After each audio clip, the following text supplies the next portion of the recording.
फैसल वावड़ा का पीटीआई की जानिब से शो कॉज नोटिस जारी होने के बाद रद्द-ए-अमल सामने आ गया। फैसल वावड़ा ने ट्विटर पैगाम में लिखा, मेरे मुखालिफ जो करना चाहें कर लें, मैंने अरशद शरीफ के लिए जो कहा है इस पर खड़ा हूँ। मैंने अपनी पार्टी को एक सच्चा मशवरा दिया है, पहले भी कह चुका हूँ और आज भी कह रहा हूँ। कुछ साजिशी हमारे पुरअमन मार्च में मासूम लोगों को बली का बकरा बना सकते हैं। फैसल वावड़ा ने सवाल पूछा कि मेरी प्रेस कॉन्फ्रेंस में पार्टी पॉलिसी के क्या खिलाफ है।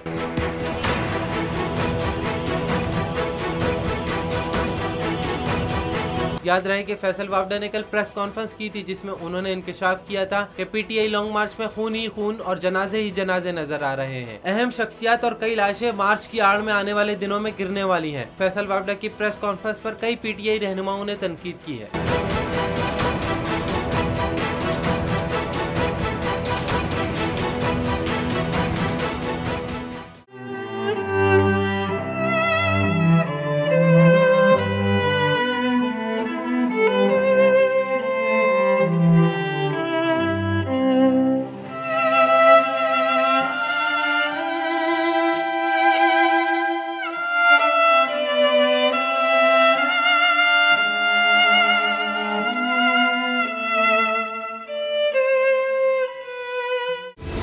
सबसे बड़ी कवरेज, सबसे बड़े पैनलिस्ट, हमने तो बड़ी पीएमएलएन के वार सहे, वो भी बिला वजह। सबसे ज्यादा रिपोर्टर्स। इलेक्शन कमीशन की जानिब से कोई इंतजाम इतने अच्छे तरीके से नहीं किए गए। बोल की रिवायत, सबसे पहला नतीजा।